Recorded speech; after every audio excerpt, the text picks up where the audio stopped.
年过60岁以后啊，不管夫妻感情有多好，也要留这两个心眼啊。过了60岁，应该留什么心眼呢？对幸福生活呢比较重视的朋友，尤其是老年朋友们啊，可以给这个视频呢点个赞，点个关注，也可以收藏起来支持一下，然后方便呢后面可以回头来看一看。今天呢，我们就具体的来和大家说一说，聊一聊。对于现在的一个社会状态来说，60岁呢其实也不算大，是刚好呢进入晚年的一个生活，是人到了这个年纪呢，也刚刚是退休的一个年纪啊。但是呢，虽然说是进入了一个晚年，这个时候呢，该留的心眼呢，却一个都不能少啊，否则的话呢，你未来的一个老年生活，包括退休生活，就真的是不容乐观了。也许呢，会增加很多的一个不确定性。那首先第一个呢，就是一个身体健康了啊，老了之后呢，啥都不要想，一定要照顾好自己的一个身体，因为呢，人呢进入到60岁以后呢，身体的各项机能呢，包括各项素质呢，都在下降，包括代谢呢，也不如年轻的时候了。所以说，这个老年人呢，生病的几率呢也会增加啊。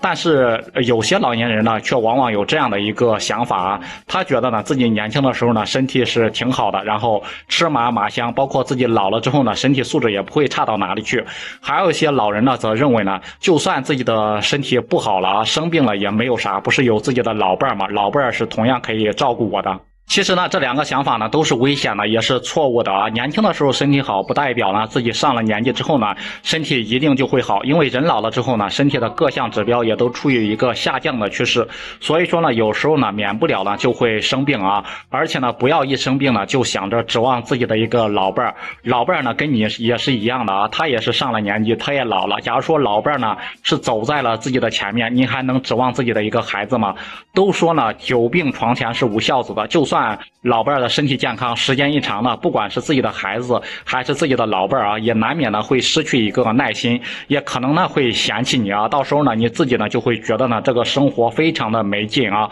没有什么指望，没有什么希望。所以说呢，我们老人呢平时一定要爱惜好自己的一个身体，想要晚年生活好呢，身体呢一定是第一位了，一定要把自己的身体给照顾好了。那第二点呢，就是过了60岁之后呢，一定要有一个自理能力啊。这一点呢是很重要的啊，一定不要觉得无所谓，尽早自理，而且越早越好。谁都希望呢和自己的老伴可以白头偕老，但是现实生活呢往往就是残酷的。虽然说有些事情呢我们是不愿意接受，但是夫妻之间呢总有一方呢是走在前面的，所以说一定要趁着自己健康的时候呢，老伴儿也都健康的时候呢，健在的时候呢，学会这个自理啊，学会自己照顾自己，无论是精神方面还是生活方面啊，否则真的是到时候呢就会一时间难以独自的面对一个生活。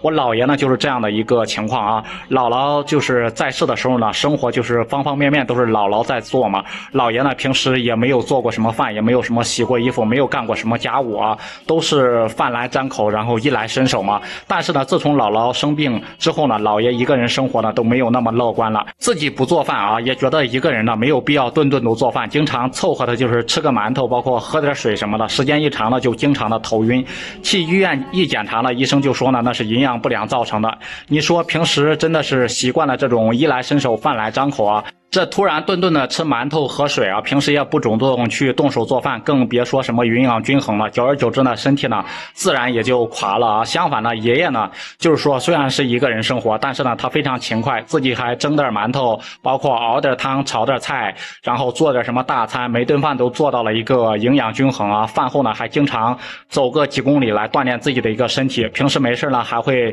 培养一下爱好，包括写写字儿、看看书，然后跳跳舞，娱乐一下自己的生活。现在爷爷都80多岁了，身体呢还是非常的好，气色呢也是容光焕发啊。所以说呢，60岁以后的老人呢，一定要尽早的学会一个自立啊，就算是一个人生活，也不会呢将自己呢陷入一个绝境当中，依然呢可以生活的很好。今天所说的这两个心眼呢，并不是大家所认为的什么勾心斗角，也不是说呢对另一方持有那种怀疑或者是什么呢，而是要告诉大家，尤其是老年人，怎么样才能让自己的晚年生活幸福，也是提醒大家要提前有所准备，防范于未然啊。不知道对此大家都是怎么看的？大家觉得我说的有道理吗？也欢迎在评论区里面留言讨论。